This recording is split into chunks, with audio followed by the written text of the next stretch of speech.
All right, welcome back everybody to Altcoin Daily, where you subscribe for a video on cryptocurrency every day. My name's Austin, and like always, we have some major news stories to talk about. Starting with the CBOE. Yesterday, the CBOE surprised everybody and pulled their Bitcoin ETF application.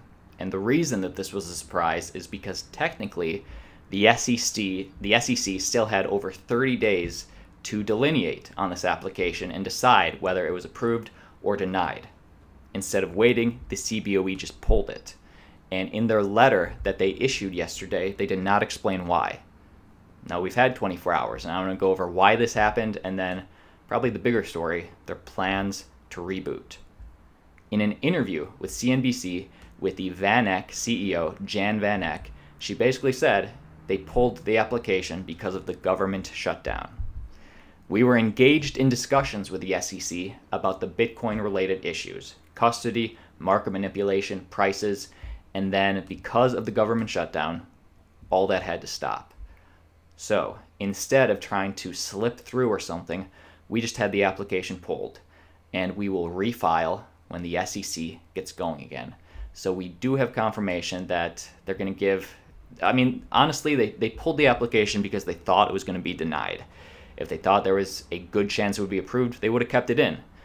But I think what the CBO didn't want is they didn't want some skeleton crew at the SEC having the fate, probably overworked skeleton crew because of the shutdown, having the fate of the ETF in their hands. Because if the CBOE would have done nothing, a decision would have been made. And really, they want the best possible chance to get this pushed through. And we do have confirmation that they are refiling. So while this will not happen in Q1 of 2019, it will happen. I think the bigger story in all this is how did the market react? We had a slight dip, but honestly, Tesla stock dipped more when Elon Musk smoked a joint on Joe Rogan's podcast. This market hardly reacted. What does that tell you? It tells you everybody's still involved in cryptocurrency. We don't care. Fine, take away the ETF. We don't want it anyway. Take away bakkt. That hasn't happened yet, but there's really no other bearish movement that you can pull on us because everybody who's still involved in this market, we have a long-term perspective, which tells me we've probably hit bottom or we're very close to it if we just have the hodlers left. Bitcoin's still at a healthy $3,600 and actually volume's doing relatively well. We're kind of back up. Let me know what you think in the comments. Let's keep going. But is the ETF really important? Well, most US investing professionals are waiting on a Bitcoin ETF before buying crypto. In a new study, according to the Bitwise asset management team, most US investors are waiting on a Bitcoin ETF to get involved in the crypto space. Why is that? Because the ETF adds a degree of validation to an industry in desperate need of it. Here's the direct quote. We recently commissioned a formal survey, a small survey of 150 financial advisors, and a strong majority, 58%, said that an ETF would be their preferred way to invest.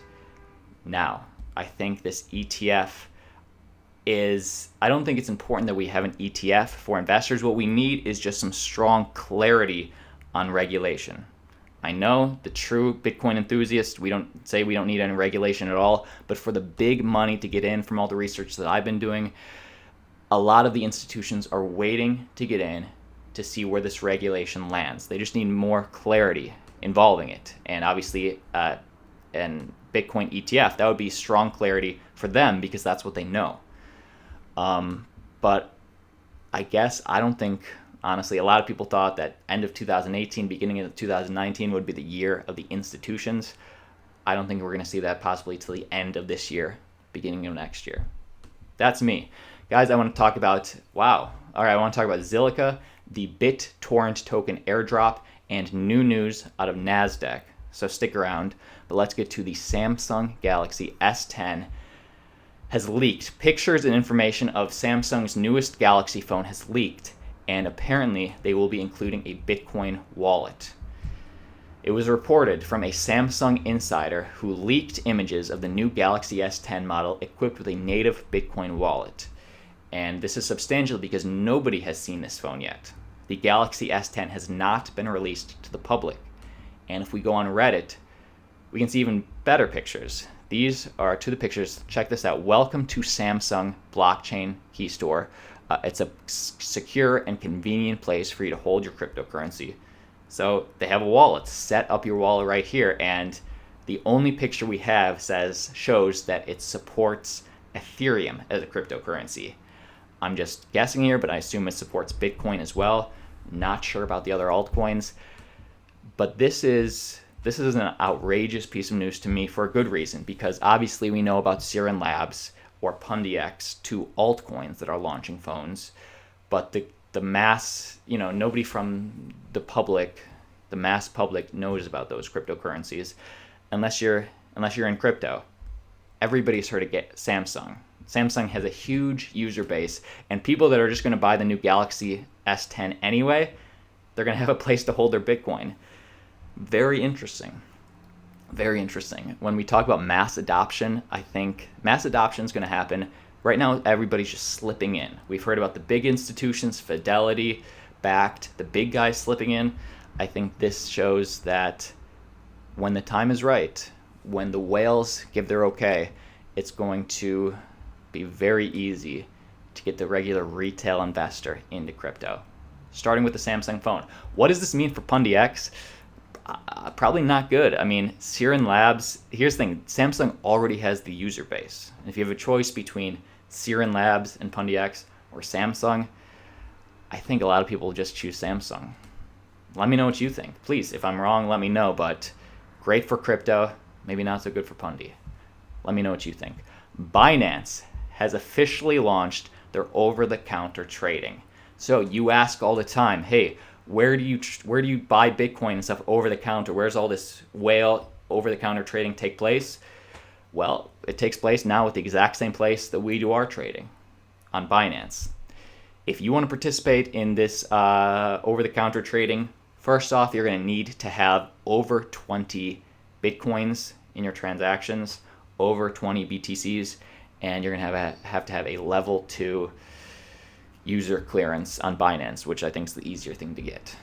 So just FYI, Binance is making moves. BitTorrent official. Here is BitTorrent's official list of exchanges and wallets supporting the BitTorrent token airdrop program. So I believe if you hold Tron, you're going to get a little bit of BitTorrent token. Do you know if you can? Well, the BitTorrent BTT airdrop is set to kick off in less than 3 weeks, and here's the list of the wallets and the exchanges that will be supporting it. I'm just going to leave this in the description below. But obviously the big ones are taken care of: Binance, Bithumb, OKX, Wobi. Check out this list in the description below for the full list. But and let me know if you guys are into BitTorrent token. I'm not invested in Tron, so I'm not really going to invest in BitTorrent token yet. I mean, anything's possible in the future. But this actually is increasing Tron's market cap, this excitement. So let me know what you guys think. And again, if you've gotten any value from our daily news videos, feel free to give this video a like. It just helps us grow as a channel. All right, Zilliqa. All systems are go for Zilliqa's mainnet launch at the end of January. And the Zilliqa mainnet has been pushed, I think, twice thus far, and we have direct news from their team that it is set to go on the 31st. The team at Zilliqa gave the crypto community their 26th update on the progress of the Zil Network just yesterday, the 22nd of January. And if you don't know Zilliqa, Zilliqa probably really is the Ethereum killer in the fact that they're using sharding for scalability. Sharding is like compartmentalizing your processing data, just making it easier, faster, more scalable. And this particular project update was unique. Their 26th update from the team was unique in that it was the last one before the launch of the mainnet that was scheduled for the 31st of this January. So all systems are go. And this last update represents an entire year's worth of work and bi-weekly updates from the Zil team.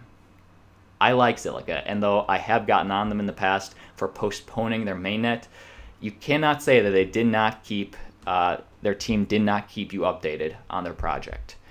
Apparently, we're going to finally have it, and all aspects of the platform have been tested and retested on the third version of the testnet. Sharding is coming. Now, it'll be interesting to see how the market reacts to this, because if the market's not reacting to the ETF being postponed or being pulled, will we see a pump? If we see no pump from news like this, which in a bull market we'd see an incredible pump, to me that shows that we really have already reached capitulation. It'll be interesting. I'll keep you updated. We have two more news stories to go. And all right, this could be potentially huge for cryptocurrency. Telegram, a top 10 messenger app, plans to launch their blockchain platform in March. So the Telegram token, would you invest in that? I think because of the sheer user base that Telegram has, I think a lot of people would. And let's check this out. Global messaging app Telegram plans to release their mainnet and token as early as March 2019, which is very early. And this is right now, this is just a rumor. So this is not officially confirmed. I mean, the exact date is just a rumor. But the news was revealed to Cointelegraph by a source supposedly close to the Telegram founder and CEO, Pavel Durov, yesterday.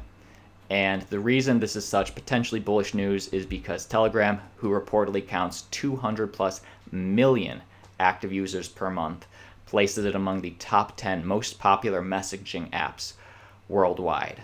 So if this does come into fruition, this could mean a lot of new people getting involved into cryptocurrency through Telegram, an app they probably already use. And I just want to emphasize, Telegraph source has emphasized that Durov, their CEO, was reluctant to confirm a concrete date for TON's, which would be their token, Telegram Open Network, TON's release. And the March estimate is subject to change. Very interesting. Things are still happening even in this bear market. The last piece of news is coming out of Nasdaq. Now, the Nasdaq has said something new about cryptocurrency, and it surprised me. But the Nasdaq CEO says Bitcoin and crypto could become the global currency of the future. Now, there's news stories all the time that are released on the Daily Hodl saying some CEO said cryptocurrency is the future. And it's usually from some small cryptocurrency company who obviously has invested interest in cryptocurrency. Coming from Nasdaq CEO, I'm paying attention. In a new post on LinkedIn, the Nasdaq CEO, Adina Friedman, says Bitcoin and cryptocurrency are groundbreaking innovations that deserve to become part of the global economy. Wow. This is a direct quote. The invention itself is a tremendous demonstration of genius and creativity, and it deserves an opportunity to find a sustainable future in our economy. Then they go on to say, what does cryptocurrency still needs? So they're saying it's going to be part of the future, but what does it still need to grow? Well, Nasdaq would argue that two key ingredients to establish a practical utility and a more stable value are governance and regulatory clarity for Bitcoin and crypto. Obviously, an institution would say they need more regulation, but it's interesting because they full on admit that both governance and regulatory clarity, both of which are antithetical to the original intent as a decentralized, ungovernable global currency. Very interesting. They admit that, yes, Bitcoin was created to be anti-government, totally decentralized. And they're bullish. This is a green flag for me, but they're still saying they need a little more regulatory clarity. I admire the honesty. Friedman says the future of crypto is unwritten, but there's two potential paths that remain ahead. So cryptocurrency, we'll get to this in a second, but with several thousand competing cryptocurrencies vying for investor attention, the world of crypto has gone through the first phase of the classic invention lifestyle, marked by the early pioneers, followed by hype, followed by proliferation of newcomers, and then a dose of reality, which I think was this last year, a little dose of reality. What comes next is one of two outcomes. So, while several thousand cryptocurrencies are vying for investor attention, the CEO of Nasdaq is telling you what she thinks will be the differentiators for the ones that succeed. Either the innovation will find practical utility, followed by years of steady and sustainable commercial progress and integration into the economic fabric, i.e. just like the internet. Either the cryptocurrency will find success, or the invention fails to achieve broad adoption and its commercial applications as mediums of exchange are limited. Like a lot of hype inventions like the Segway. But this is significant to me because she's saying that most cryptocurrencies will fail, meaning that she's very bullish that some cryptocurrencies will succeed. Coming from Nasdaq, green flag from me. That's all today from me. Make sure you like the video and subscribe, and feel free to follow us on our Twitter. Link in the description below. All right, have a great day. I'll see you tomorrow.